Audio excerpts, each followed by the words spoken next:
Isa ka bang estudyante na naghahanap ng sobrang mura pero napakagandang quality ng laptop? O isa ka bang nanay na gustong mag-work from home pero wala ka pang magagamit na laptop? Search no more mga mare at mga doy at dahil perfect na perfect to sa inyo at flex ko ng laptop mga jay at undong.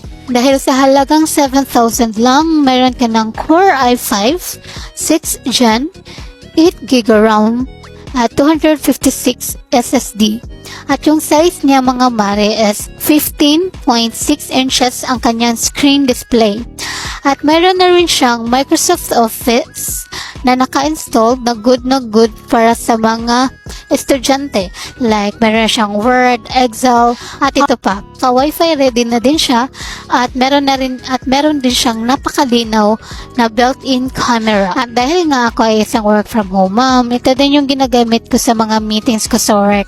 Like sa Teams, sa Zoom, sa Google Meet, tigit sa lahat. Dito rin ako nagre-record para sa mga work-related videos ko. Like kapag nag-a-apply ako, dito ako nagre-record ng mga self-introduction video ko.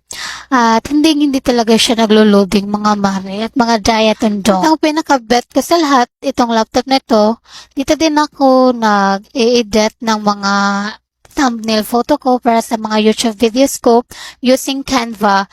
And as you can see, napaka-smooth niyang gamitin. Tsaka since affiliator din ako dito sa TikTok, itong laptop na din ito yung ginagamit ko sa pag-i-edit ng mga product na ina-affiliate ko dito sa TikTok. Gamit yung app na CapCut. Hindi talaga siya naglalag, hindi siya nag-hang up or as in, napaka-smooth niya talaga. Sobrang ganda talaga ng hindi ako nagsisisi na pina-purchase ko siya or in-order ko siya dito sa TikTok.